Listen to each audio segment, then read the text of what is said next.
Hello again, everybody, and welcome to the Mike Francesa podcast, part of the Bet Rivers Network. We join you on this Friday as baseball is back in action on this July weekend, and we're just a couple of days before training camps open across America. Some have, some are opening. So, in the next couple of days, no matter where you are, the next 3, 4, 5, 6, 7, depending what date it is, you're going to have camps open everywhere. And so it's an exciting time. As you get into the stretch run of baseball, the trading deadline will come very quickly. There are big things to be decided. A lot of teams have aspirations. Why not? Why not? Because you know what? You get in the postseason and you never know. You get hot and away you go, especially if things start to click. Obviously, the Yankees and the Mets both have postseason aspirations, both have hopes and dreams for October and hope to get better here via the trade in the next couple of days. You're going to hear plenty of rumors, and we won't know the names. Now, again, I told you I don't think the mega players will get traded. I don't think Skeens will go anywhere. I don't think Acuna will go anywhere. I don't think those kind of players are going anywhere. The guys who are going are probably Clase and Keller and McMahon and Charlie Morton, who's been pitching brilliantly. Cedric Mullins, who I always liked in center field. I think he's useful. Azuna would be a very good bat for somebody if they trade him. Mets aren't going to be able to make a trade with the Braves, though. Suarez, um, there'll be a lot of play for relievers. We've stressed that. We've talked about that. That'll be a very big issue.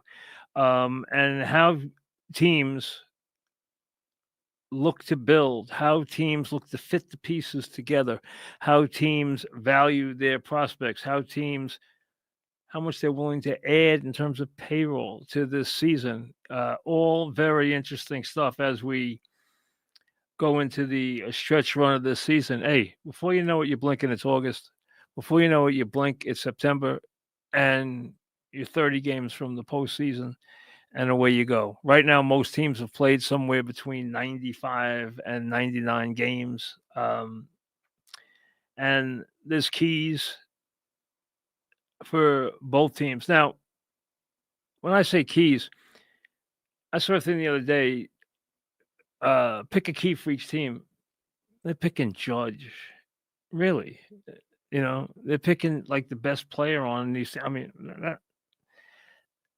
look for the player who has to show up in the second half to make your season. Heel is the guy for the Yankees. Manaea and Sanger are the guys for the Mets.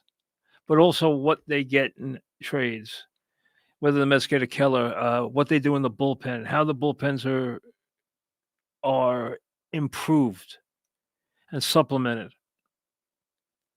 Do the Mets get a guy to play center field or an experienced bat to anchor that middle 5-6 part of the lineup? I'm telling you, though, I've stressed this over and over. You saw glimpses of it the last couple of days before the break. The Mets should just write Vientos in as the DH every single day. Every single day. And leave him alone. Don't make him the third baseman. Make him the DH every day. Slide him in. If you don't want him in this 5-hole right now, put him in the 6-hole and leave him there. And let him play. You watch. There's a hot streak coming. There's a power surge coming.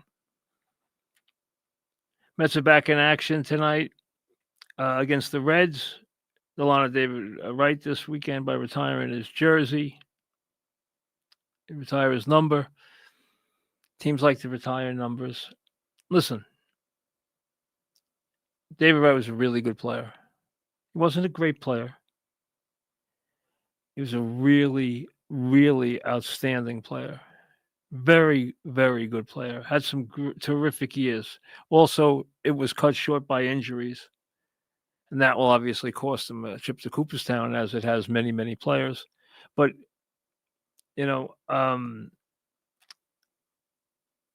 it's not a secret. I had my moments with David. David took umbrage with some things I said.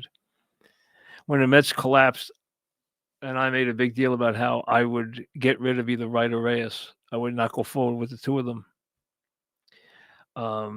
He took a lot of umbrage with that. He really did. And we had a long meeting of the minds one day for about an hour and a half, and I think we cleared the air pretty well. I mean, we didn't really have any problems after that.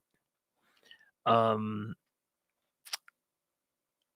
I had the same kind of conversation with Valentine early on, and then we got along pretty well. I had that same kind of conversation with Jim Calhoun, and we became very good friends. So, I mean, it happens. Um, Wright was a really good player. He really was. He had a chance to be. I don't want to say he had a chance to be a great player. I think he was like just a cut below, but great player. And I don't consider there are a lot of great players, so I'm not knocking him. He was very good. That was a frustrating time for the Mets. There's no question. And he deserves to be honored by the Mets. I think he's always been a very classy player. He's been a very popular player. So good for him. I hope he enjoys this weekend. The Mets didn't solve anything in the first half. They stopped the bleeding, but they didn't solve anything. They are going to have to add pieces to get to where they want to go. There's no way around that. They need Minaya to be good. They need Senga to be good, and they need him to be healthy. If they get that with Holmes and Peterson and add another guy, and they can get by there, and then they have to bolster the bullpen. And I would commit to Vientos, and I'd also get someone to play center field. And I don't mind Mullins for them in center field. I think that would be a big plus. I think he's a guy who's a gamer. I really do. I like him. Not a great player, but gamer. I like McMahon. I'm in the minority. I hope the Yankees don't feel that way. I understand why people are giving up on him. You don't give up on him. He's been on a bad team in a bad locker room. He's kind of forlorn as a player. They'll give him away now. You're going to overpay for Suarez, and I don't love Suarez. I think McMahon was made for Yankee Stadium, and I think he'll be rejuvenated if he comes here. I hope they get him. I don't know if they will, because so many people are down on him. I don't know how the Yankees feel about him. Will there be a shocking big deal? It depends what you consider a big deal. I don't think there'll be one that just, shocks the world or anything like that. I do not think that will happen. I really don't. Both teams need to be a lot better. And I think they still both need to figure out who they are. The Mets need to figure out their bullpen in a big way. And the Yankees need to figure out who and what they are. And who they're going to rely on, who they're going to commit to, who they're going to play. I mean, they already straightened out the second base situation, straightened out the third base situation, and then decide how you want to divvy up these at-bats going down the stretch. I would give Rice a lot of games at first base against righties and play Goldschmidt against lefties, and then bring him in as a defensive replacement. If late in the game they put a lefty up, you put Goldschmidt in for Rice. You get that at-bat there. That's a good at-bat for Goldschmidt every night, because against a lefty, he clobbers lefties, and you get him in there for defensive purposes at the end of the game. That's how I would play it. The Yankee fans talk up Dominguez in a very big way, but you know what? Be careful with that. He is not a proven everyday commodity yet. He's not good enough defensively. He's not good enough on the right side of the plate. He's a good left-handed hitter. He's an improving, maybe even dynamic left-handed hitter, but doesn't hit a lick right-handed, and there's still balls that he needs to catch that he doesn't catch. And those add up, and they add up in a hurry, and they frustrate the heck out of the pitching staff. Yankees have some tough games, and the fascinating part of that right now, it's really interesting that the Yankees are not, in first place, considering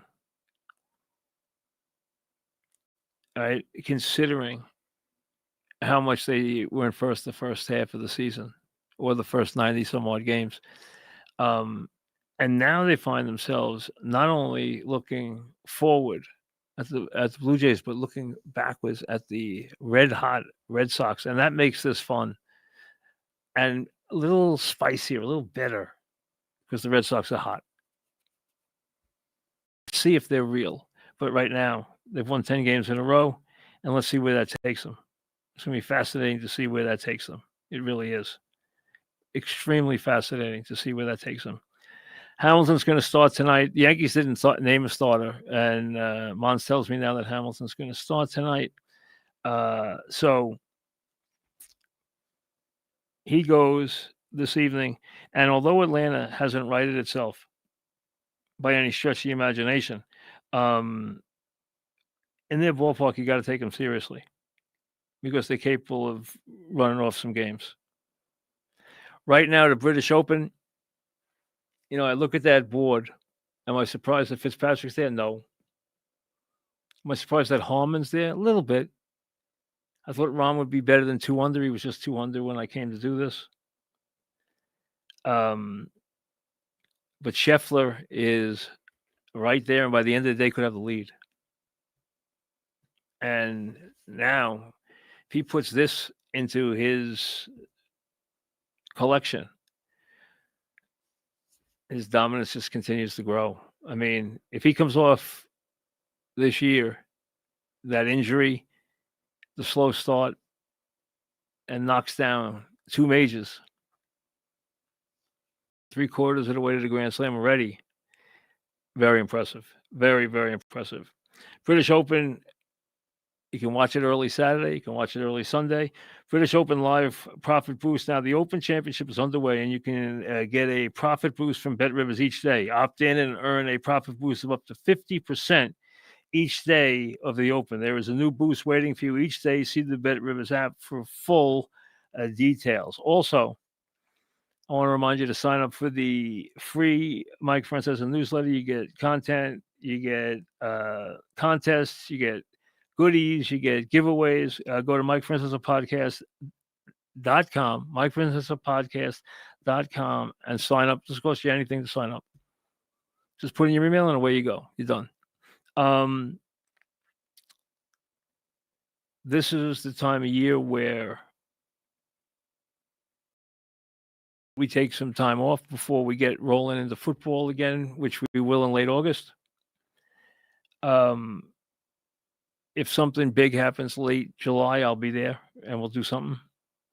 But for the most part, we will be on vacation for most of the next 4 weeks, except if something big happens. If something big happens, we'll be there. We can always click in and do something, and we will do that based on where they are after the trade deadline. We'll take a look at that from the Yankee and the Mets perspective, and everything else that goes on. Now, last week, maybe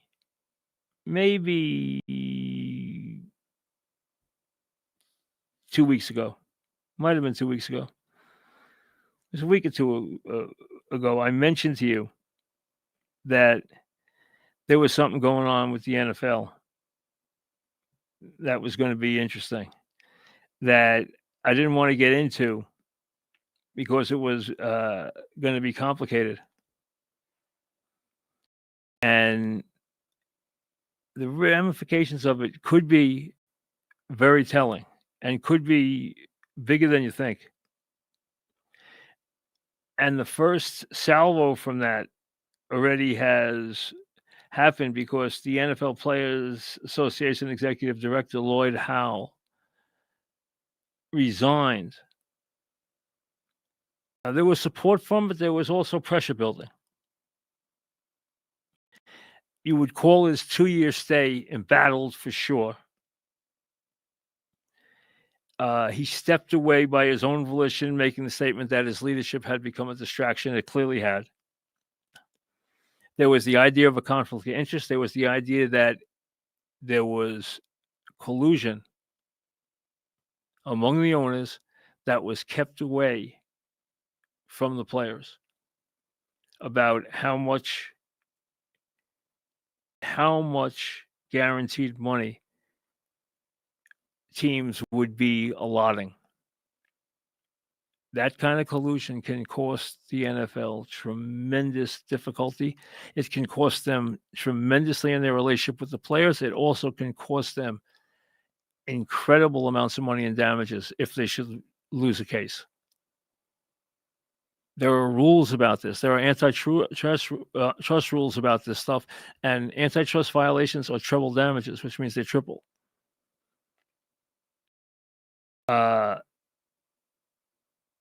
There's a fine line partnership now between the players and unions. I mean, players and the owners. They're basically partners. That's the way this works. And there has to be some good faith.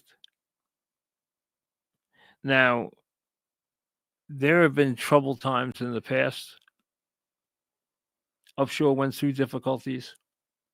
DeMaurice Smith went through more than his share during his long stay.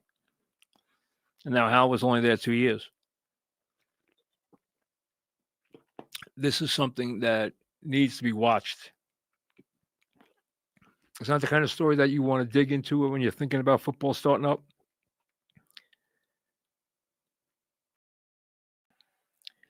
But this idea that they were not playing fair, that they were hiding things from the players, things were being hidden from the players, could be exceedingly damaging to their relationship with ownership and with further negotiations and with the idea of lawsuits. It's something to watch as it unfolds. Okay, it really could be a much bigger story than you think. Now, where their leadership goes from here is going to be very interesting. Very interesting. Now, I mentioned the British Open, and Scheffler was playing late today.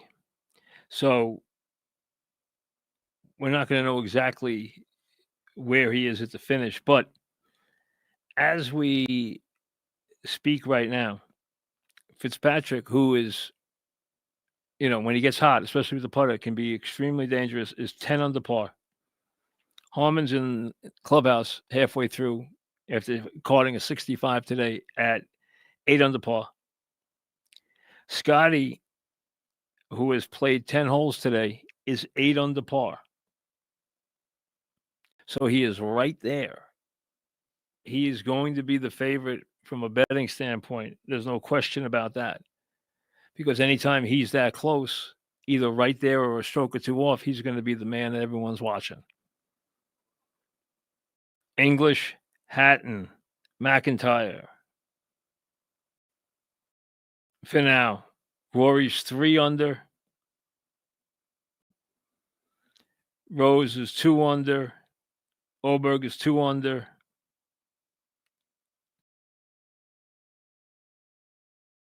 Fleetwood's 1 under. He got a bad first round. He shot a 73, followed up with a 68 tonight.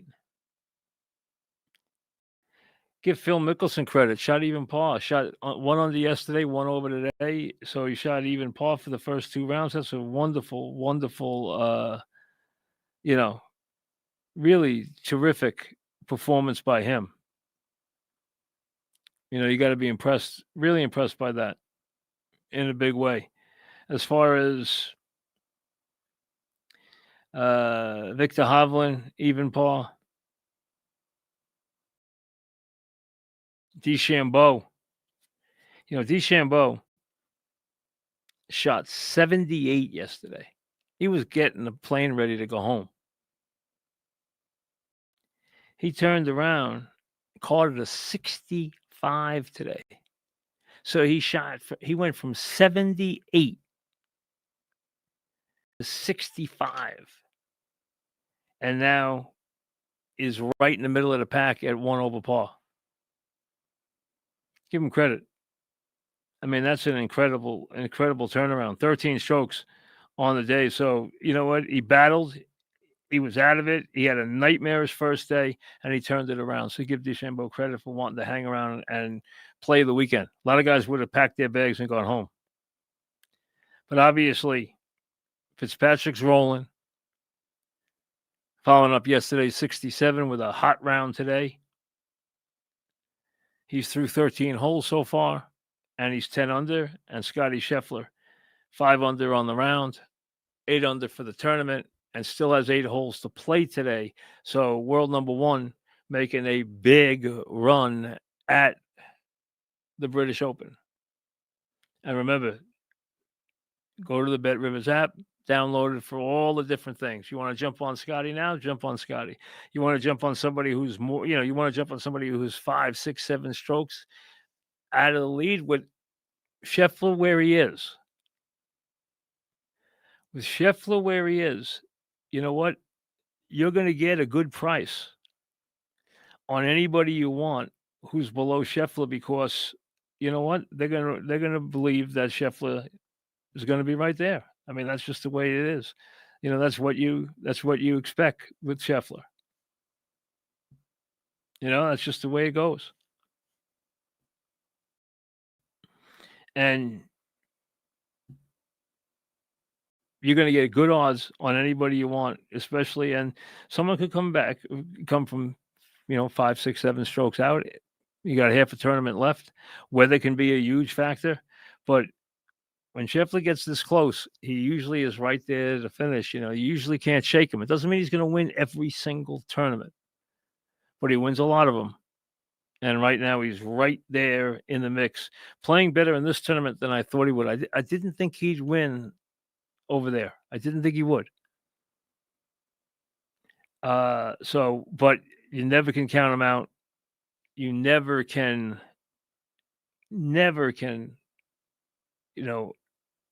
not ignore him in any way because he's always capable of just running away and hiding with any tournament. Interesting game this afternoon because, the Red Sox, as red hot as they are, get the Cubbies in Chicago. That's a fun matchup when you think about it. The Red Sox and the Cubs this afternoon to get baseball rolling again in Chicago. That's a nice afternoon game, really is.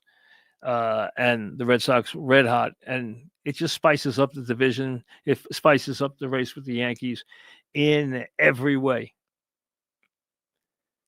So remember, want to wager this weekend? You got baseball to deal with. Obviously, the second half, you can take a look at who you want to project gets to the World Series. I saw a lot of Yankees and Dodgers and a little Cubs and Dodgers and little Yankees, and didn't see too many other teams in the American League. A little Tigers, but mostly Yankees. Hey, I don't think the Yankees are as much a given as people think. They have a lot of work to do. They really do.